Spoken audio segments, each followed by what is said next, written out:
나오면 재를 긁어내야죠. 저기 위에 망을 씌워가지고 기름을 받아내죠. 다 놋으로 돼 있어요.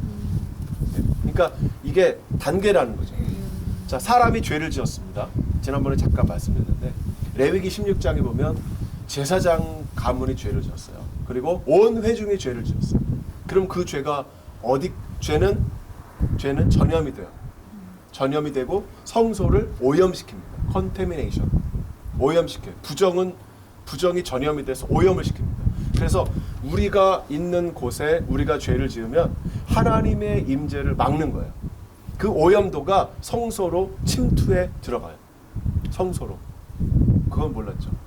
우리는 내가 지으면 그냥 나한테만 있는 줄 알잖아. 그런데 이것이 성소를 침투해 들어가요. 그래서 제사장이나 온 회중이 죄를 지으면 그 죄가 성소까지 들어와요. 요 안에까지 들어와서 향단을 더럽힙니다. 향단. 그래서 이 죄를 지은 사람들이 제사장이나 온 회중의 경우는 수송아지를 잡아가지고 그 피를 가지고 성소로 들어가서 성소에 있는 향단에도 뿔이 있어요. 그 향단의 뿔에 바릅니다. 이 바른다는 말은 뭐냐? 닦아낸다. 내 죄가 들어갑니다. 1년 동안 모든 백성이 지은 죄가 있습니다. 고의로 지은 죄, 비고의로 지은 죄. 이 죄가 쌓이고 쌓이면 그 죄가 어디까지 침투해 들어가냐면 지성소까지 침투해 들어갑니다. 지성소가 어디냐면 저 작은 방. 저 끝에 보면 기둥이 하나 서 있죠. 이게 맞제바. 맞제바는 뭐라고 그랬어요? 신이 임재하는 장소. 그리고 그 입구에 네모난 판이 하나, 두 개 있죠. 네. 큰 거 있고 작은 게 있죠. 네. 여기는 우상을 섬기던 지방산당이기 때문에 하나는 바알을 위해서, 하나는 아세라를 위해서. 두 개의 향단이 존재했다. 향단이니까 저렇게 생겼다는 거예요. 향단. 저렇게 수직으로 직각으로 생긴 정사면체 아니고 사각형으로 된 직각으로 생긴 것에 위에 4개 뿔이 달리고. 저게 향단이에요. 저기다 향을 올려놓는 겁니다. 향을 성경이 얘기한 대로 정확하게 양을 맞춰가지고 그걸 피우는 거죠. 그래서 대제사장이 지성소로 들어가기 위해서는 먼저 향을 피워가지고 향 그릇에, 놋 그릇에, 금 그릇에 향을 피워가지고 지성소로 들어가서 이걸 피우고 나옵니다. 여러분들 우리는 대제사장이 지성소에 1년에 한 번 들어간다고 그러죠? 실제로 4번 정도 들어갑니다. 네, 그날만. 처음에 그날만 4번. 네, 그날만. 왜 4번이냐? 1년에 한 번인데 그날만 4번. 1년에 하루인데 그날만 4번 들어가요. 왜 4번 들어가냐면 먼저 가서 향을 피워야 돼요. 향을 피워. 왜? 향이 피워져야 이게 구름처럼 온 여기를 안개로 가리는 거예요. 연기로 가리고 나와요. 그 다음에 자기의 죄, 자기 제사장의 죄를 위해서 피를 가지고 들어가서 속죄소에 7번 뿌리고 나와요. 그 다음 온 회중의 죄 때문에 또 수염소에 피를 가지고 들어가서 또 7번 뿌리고 또 나와요. 그 다음 뭐 할까요? 어떤 사람은 그 뿌린 피를 닦아내기 위해서 또 들어간다고 하는 사람이 있어요. 근데 저는 안 그럴 것 같아요. 저는 계속 거기 덮여 있어야 돼요. 그 다음에 마지막으로 들어가는 건 뭐예요? 그 향로를 가지고 나와야지. 그래서 향로 계속 놔둘 수 없잖아. 계속 놔둬봐. 그럼 계속 향로가 쌓이겠죠. 그래서 우리는 지성소가 어떤 냄새가 나는지 여러분 생각해 보셨어요? 지성소에? 네? 피 비린내가 나요. 7번씩 14번 피를 뿌리잖아. 매년마다. 그리고 이걸 닦아낼 필요가 없잖아. 계속 뿌려지는 거예요. 그러니까 하나님이 거기 임재하십니다. 그러니까 하나님은 어떻게 된 거예요? 피 비린내 나는 속이에요. 여러분 대제사장이 위임식을 하죠. 7일간 위임식하고 8일에 마지막 제사를 드리는데 7일간 위임식할 때 대제사장이 뒤집어 쓰는 게 2가지가 있어요. 물론 흉패, 관유 이런 거 옷 다 입어요. 흉패 옷 입고 속옷 입고 겉에 파란색 옷 입고 다 입는데 그리고 나서 기름을 뒤집어 씌우고 기름을 발라요. 메시아니까. 그럼 기름이 쫙 흐르죠. 그 다음에 모세가 피를 가져다가 오른쪽 귓불이, 오른손 엄지손가락, 오른손 발가락 그리고 피를 뿌리는 거예요. 그러면은 그리고 그 옷을 입고 7일 동안 거기 앉아서 속죄제 고기를 먹는 거예요. 7일 동안. 그래야 제사장이 된다. 그러니까 기름으로 거룩해지고, 기름을 안 바르면 아무 쓸모 없다 그랬죠.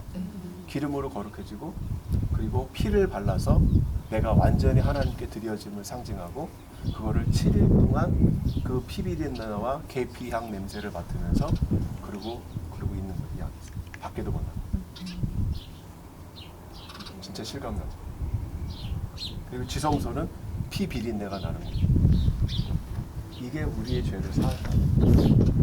이렇게 해야 우리의 죄가 사해진다. 그런데 예수님께서 대제사장으로, 원래는 수송아지 피를 가지고 들어가야 되는데 그게 아니고 자기 피를 가지고. 그러니까 대속죄일은 사복음서에 한 번도 등장하지 않습니다. 사도 바울도 대속죄일에 대해서 말을 안 해요. 여러분 가서 찾아보세요. 대속죄일은 히브리서에서만 등장합니다. 그것도 예수님께서 자기 피를 가지고, 대제사장이 자기 피를 가지고 단번에 저 안에 들어가서 피를 뿌리시고 말미암아 모든 죄를 영원히 사해버려요. 수송아지의 피는 매년마다 드려야 되는 피예요. 그러나 예수 그리스도의 피는 한 번이면 끝난다는 거죠. 네. 이것이 히브리서에서만 등장하고 있습니다. 그래서 우리는 절기의 완성에 대해서 얘기하잖아요. 사실 약간의 우리가 좀 조심해야 될 필요가 있어요. 왜냐하면 우리는 예수 그리스도의 피로 사함을 받습니다 하고 얘기할 때 예수 그리스도의 피를 어린 양의 피로 불러요. 사실은 대속죄일 메커니즘을 살펴보면, 대속죄일의 시스템을 보면 어린 양으로 이 속죄 제물을 드리는 경우는 개인의 일일 경우, 개인의 죄일 경우만 수양 어린 양 이렇게 드립니다. 수염소만 해도 족장이에요 이미. 그러니까 어린 양을 드리는 경우는 아주 개인의 경우에만 드리는 거예요. 온 민족을 위해서는 수염소, 그 다음에 제사장 같은 이런 족장 같은 이런 사람들을 위해서는 수송아지 이런 거를 뿌리는 거죠. 그러니까 그런 차이가 있다는 것이고, 그리고 사실은 우리 교회에서는 6월절 어린 양, 6월절 어린 양이라고 하잖아요. 6월절 어린 양은 속죄의 의미가 없어요. 6월절 어린 양은 속죄가 아니라 이건 6월절 제사죠. 6월절 제사는 애굽에서의 출발을 말합니다. 우리가 하나님 나라에 들어감, 이것을 상징하는 거예요. 그래서 우리를 구원의 냄이에요. 애굽에서 구원의 냄, 이겁니다. 대속죄의 의미는 없어요. 그러니까 지금 우리는 대속죄일의 의미가 상실된 곳에 살고 있습니다. 근데 이것을 히브리서 기자가 얘기해주고 있는 거예요. 예수 그리스도가 대제사장으로 자기의 피를 가지고 지성소에 들어갔다. 히브리서 굉장히 중요한 책이죠. 그러니까 그래서 여기가 뜰이라고 그랬죠. 자, 성소로 가보실까요?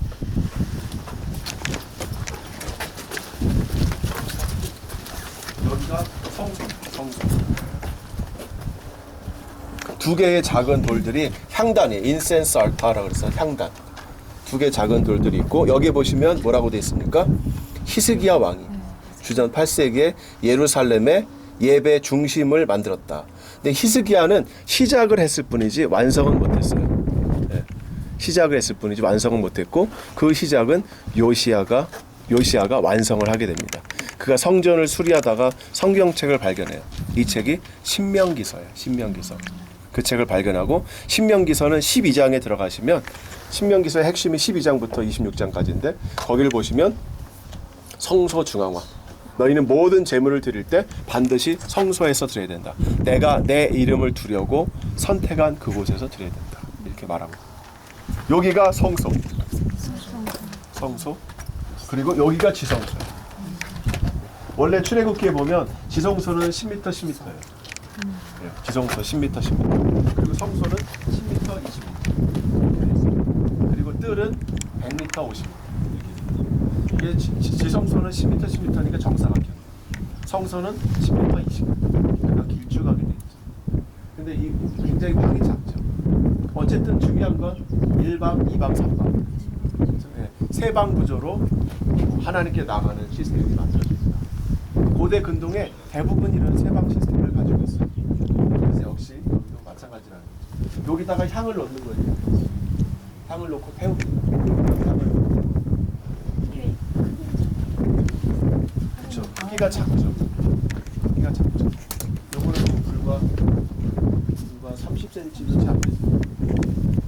아니 두 개가 왜 다르? 따로 있냐고. 그러니까 요거는 아니, 이제 아니, 다알신, 크고. 요거는 아세라신. 크고 작고. 네. 여자니까 좀 작긴 하죠. 여자신을 위해서 아세라. 여자신 부인신 위해서. 그리고 남편신 위해서. 저건 뭐예요? 요거는 맞제바라는 거죠. 맞제바. 한 10번만 더 하면 기억하실 거예요. 맞제바는 하나님이 임재하시는 장소를 상징합니다. 여기는 돌이 하나 있지만 다른 데서는 뭐 돌이 7, 8개 쫙 있어요. 어떤 곳은 손으로 이렇게 표시가 되어 있고 이렇게 내가 드립니다. 그죠? 코르반 내가 하나님께 드립니다. 그래서 내가 하나님께 가까이 나아갑니다라는 단어는 곧 제사를 드린다. 레히트 카레 하면은 내가 가까이 나아갑니다라는 레히트 카레 내가 가까이 나아간다. 이 말은 하나님께 제사를 드리러 갑니다. 이런 거. 자, 시간을 드릴 테니까 사진 보시고. 잠깐만요. 목사님 그러니까 여기가 어쨌든 간에 하나님에서 예배드린 장소가 아닌 거죠? 그렇죠. 여기는 예, 그냥 단지 샘플로서 예. 예, 일종의 우상 숭배하는 장소죠, 얘가. 예. 근데 이제 문제는 솔로몬 시대부터 히스기야 시대까지 이런 산당에서 다 하나님을 제사를 드렸다. 섞여 있다는 거죠. 그러니까 그 왕에 따라서. 예, 예. 그러니까 이방 제의와 이교 제의와 하나님 드리는 제사가 혼합된.